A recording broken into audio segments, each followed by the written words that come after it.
The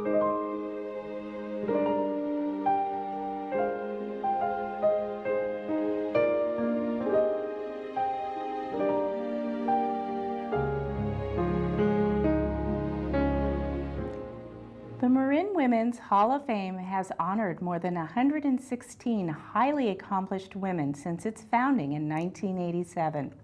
It was the first organization in Marin County to recognize the importance of identifying and honoring outstanding women leaders for their extraordinary achievements that have enriched the lives of so many in Marin, California, and beyond. Our mission is to identify and honor leaders, record their stories for posterity, educate the public about these positive role models, and offer dynamic, multicultural, and intergenerational programs for mentoring and leadership development. Our goal is to inspire everyone to step up and into leadership as an achiever and influencer, so we can all contribute to positive change in the world. For 23 years, our nonprofit institute has preserved honoree portraits and biographies. We have secured these vital records on a virtual online library. Our website is always open so you can read more about these dynamic women of excellence. Please visit us at marinwomen'shalloffame.org. You are also cordially invited to join us for stimulating conversations and inspirational speakers at our Halo dinners or dedicated day and become a mentor or a sponsor for Teens and Leaders Connect. We encourage you to lead your life with excellence and purpose, and hope you will enjoy meeting our most special guest, Maureen Sedonaen. Here is a brief montage of Maureen's early years.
Maureen is the founder of the Youth Leadership Institute and a powerful community leader who has become globally acclaimed for empowering youth to step into using their strong voice in creating community action to enact positive change.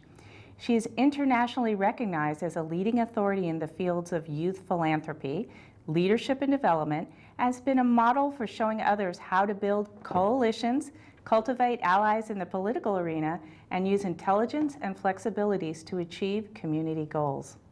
An early pioneer in youth philanthropy, Maureen started a program in Marin that became the model for many community foundations across the United States. She has served as a chairperson for the California Youth Development Collaborative and has chaired numerous boards, national task force, and been active in many commissions on health, education, and youth leadership. She is also the youngest professional recipient of the National Association of Alcohol and Drug Administrators Award. Maureen's passion for empowering youth takes her around the globe, speaking, writing, and advocating for our youth and their involvement in creating public policy and powerfully felt social and community change. Wow.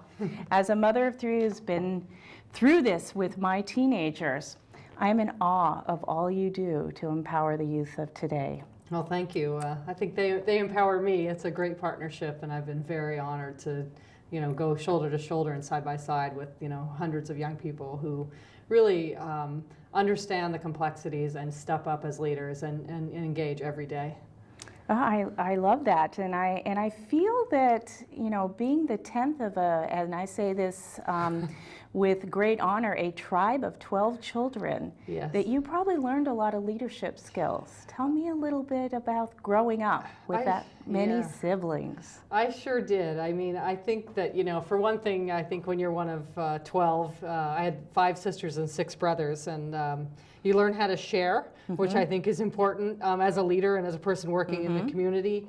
You understand that nothing can be achieved alone, that you really need the people around you, that relationships matter. And so in a family, when you wanted to get something done, or you really wanted to make sure that people were taken care of or things were happening, sort of caring and nurturing those relationships is still critical today. Having fun amidst the chaos, really important lesson I learned as a child. And if you want to stand out, you have to go big or go home. So, for me, and I'm very fortunate that I have 5 amazing sisters who came before me. So I got to be the youngest girl, and I thought a lot about that with the Marin Women's Hall of Fame, and how women that blaze our path, clear the weeds. And my sisters are strong and powerful women, really smart, really thoughtful. And they've done amazing things in their own right. And so I had a lot to live up to, and a lot to look forward for, to accomplishing. But really from a spirit of them reaching behind and pulling me forward, not from trying to compete. They were true mentors. Absolutely, and friends and colleagues and partners in crime, good crime, doing things that were helpful. And my brothers as well. I mean, I think, when you have that many young, children, and my mom became a widow at a very young age and had 11 kids at home. So, she wasn't a hot dating prospect, but she was an amazingly strong woman, and so I feel really blessed that I was able to have that as my beginning. Someday when you have the time, I feel there's your book. Oh, yeah. And then when you went on to college, you went to Chico State. I did. And you became very involved in philanthropy there. When most people, at a time when most people didn't. They weren't pushed that way. Tell me more about that. Well, I felt like I was in an environment that was so, similar to Marin. It's really a beautiful place, and there is so much to be offered in the nature and the opportunity. But there's also a lot of need, and there's a lot of disparity. And I really felt as a leader on campus that, I couldn't complain about things if I wasn't willing to roll up my sleeves and give them my time and my talent and my treasure, which is really the soul of philanthropy. So, getting involved, working with others, thinking about the decisions that you made in order to lead, and learning from your mistakes also. And I just really felt like that school, because it, originally was one of the original teaching colleges in the CSU system, really had that spirit carried forward. And I think it's one of the best kept secrets of universities across the country today. And I was there a very long time ago, and it really was a powerful institution where the professors that were there could be anywhere in the country, and they chose to be there because of the unique opportunities they had to teach and be in an environment where young people were living life to the fullest, and that really made you bring everything you had every day. And so for me, I learned a lot from them as well.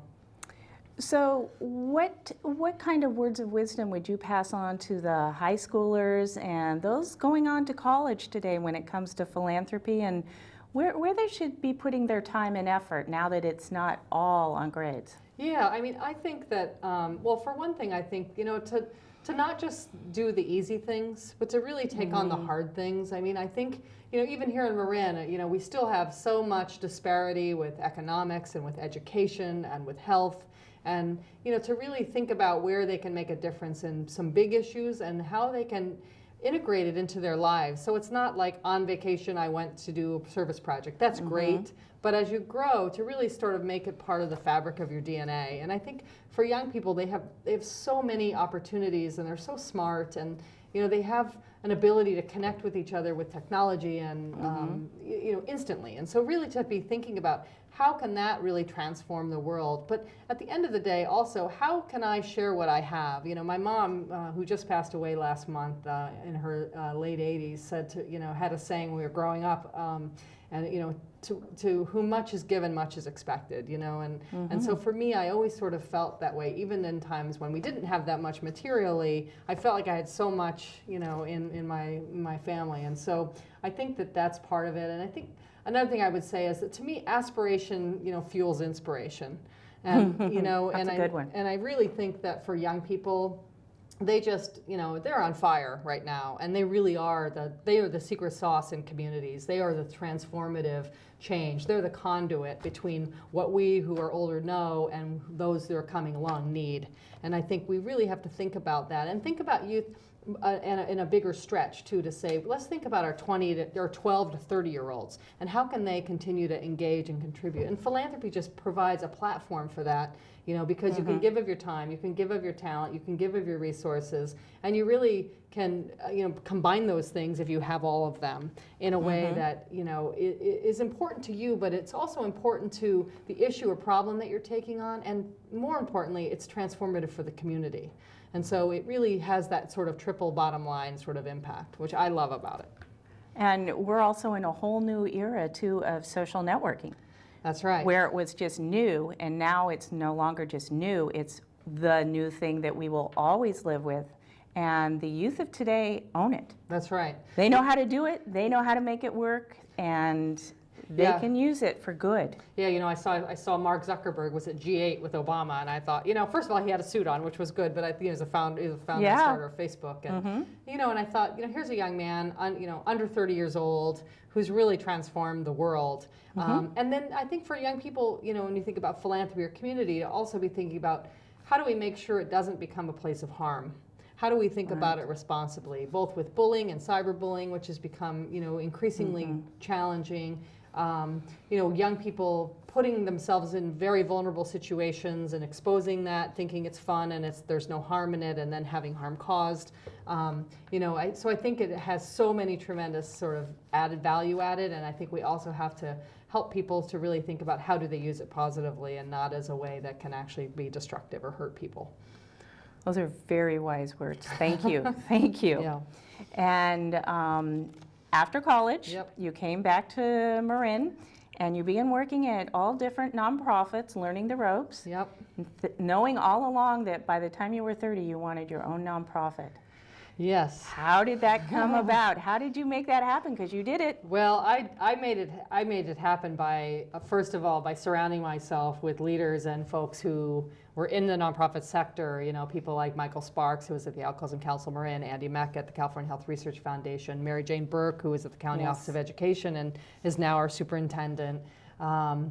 People who at the Community Foundation, countless leaders who really were very welcoming, were very helping and helpful and encouraging, and also I think showed me a way that by being humble and being who you are, but by sort of dreaming big but actually implementing big as well, that things were possible. And I think that really made a difference. And then I really owe it to the young people that I've worked with. I mean, every time I thought, we're not going to be able to do this, and we have no money, and what are we doing? They would be, no, we can totally do this. And things would come together, and then businesses would join in, and they would provide support or give us pizzas or help us think through an issue or all kinds of ways. And I think that was really, really important at the time. And I think that Marin is such a place of innovation, and I think the Marin Community Foundation has been such a, such a sort of undergird of support for so many innovations that we forget about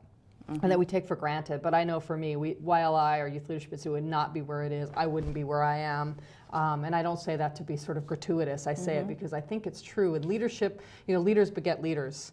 And I think that the Marin Women's Hall of Fame and their goal around acknowledging women leaders, and then, in some ways, shining the light on you makes you have to transform one more time and reinvent yourself and make sure that you're actually walking your talk. And I think it's, really that kind of sort of leadership culture that we have here that I feel really strong about. And I think young people are right there and they're ready to really take the helm.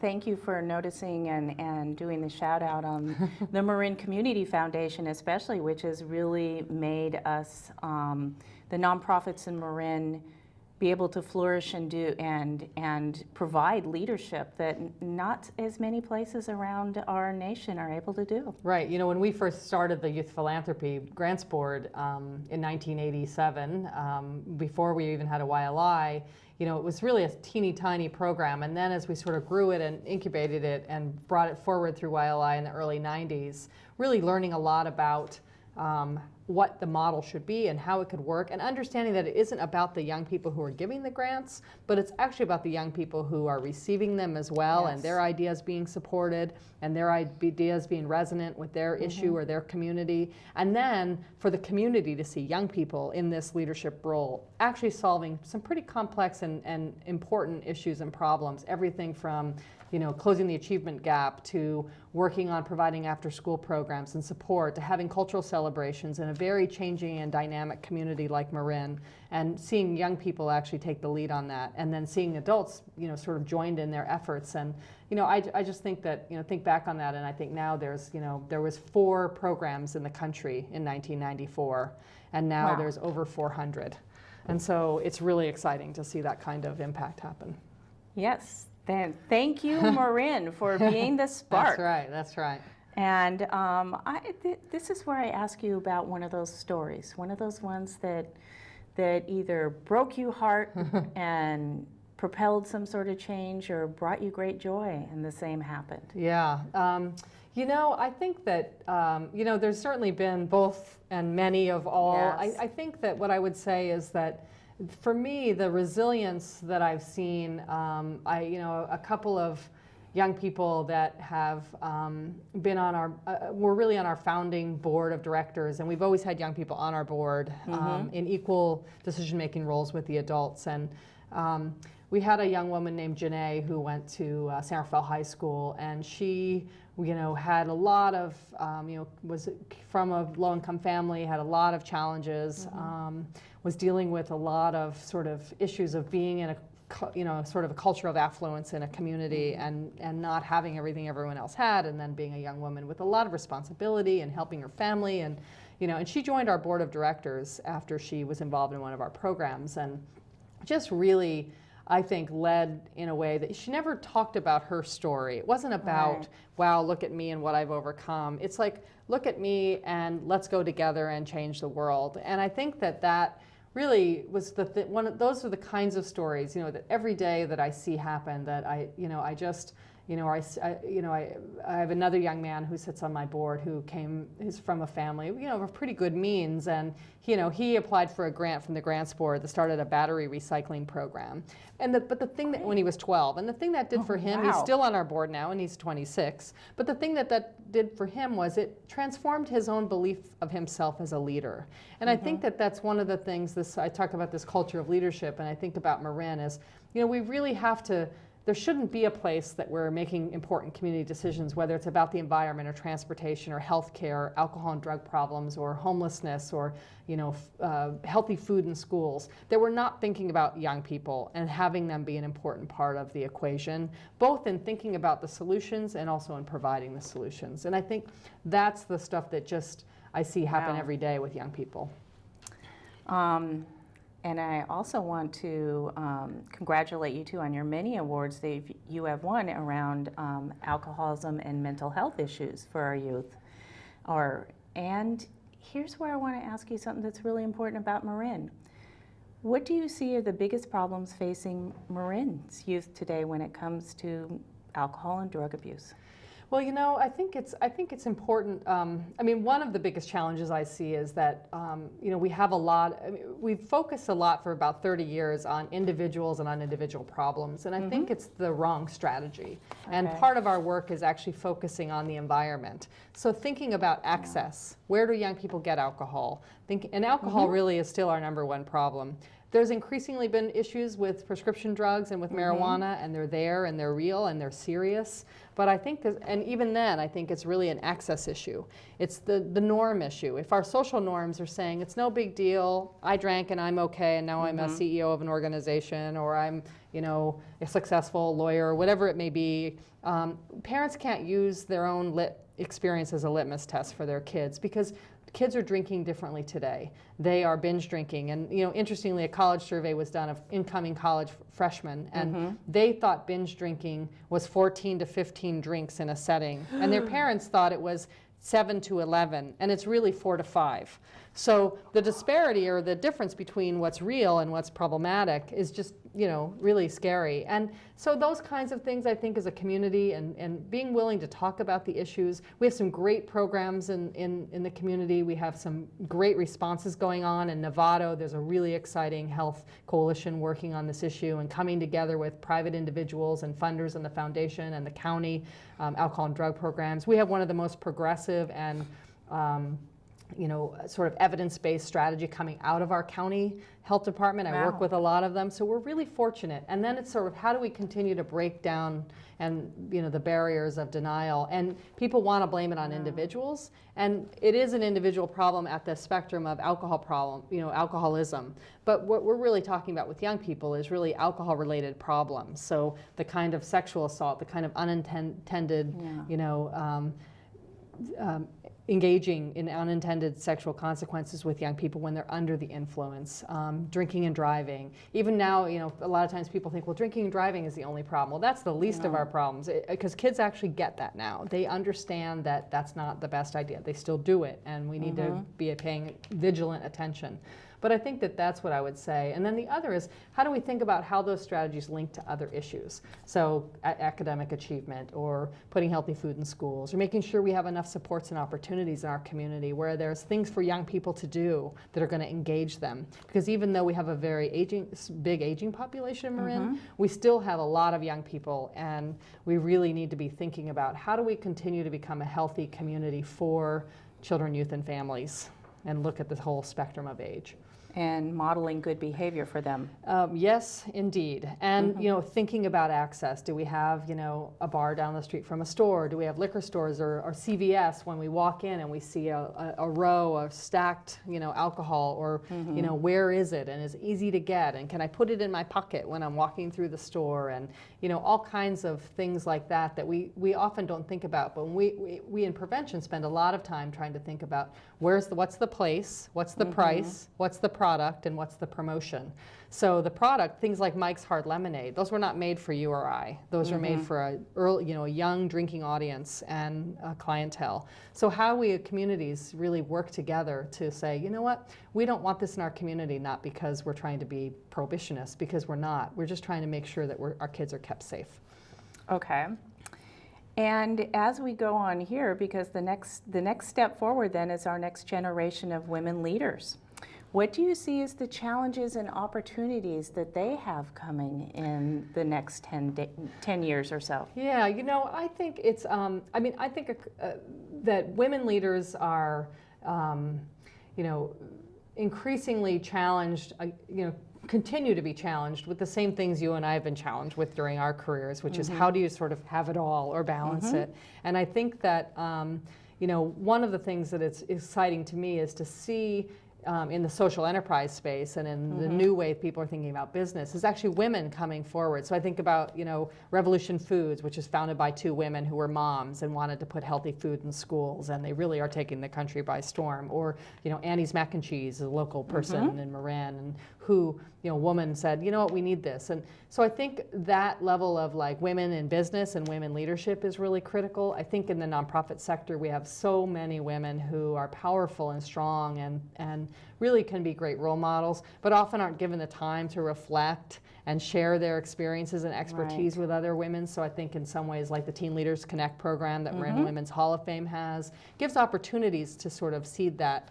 I think that young women also, as we continue to push, because I don't know that we've exactly cracked the glass ceiling, but I think as we've sort of cut the little hole in it and we're dropping it out and we're beaming up, you know, we can sort of think about how do we, again, foster, mentor, encourage not only the young women who are in our homes and are growing up in our families, but the young women in our communities, and really value what they have to offer, not only as women, but as leaders as well, and make sure that we're giving them the same opportunities. And and I think that there's so much, with the science, technology, engineering, and math programs in schools, and really working with women to start to shift their roles a bit.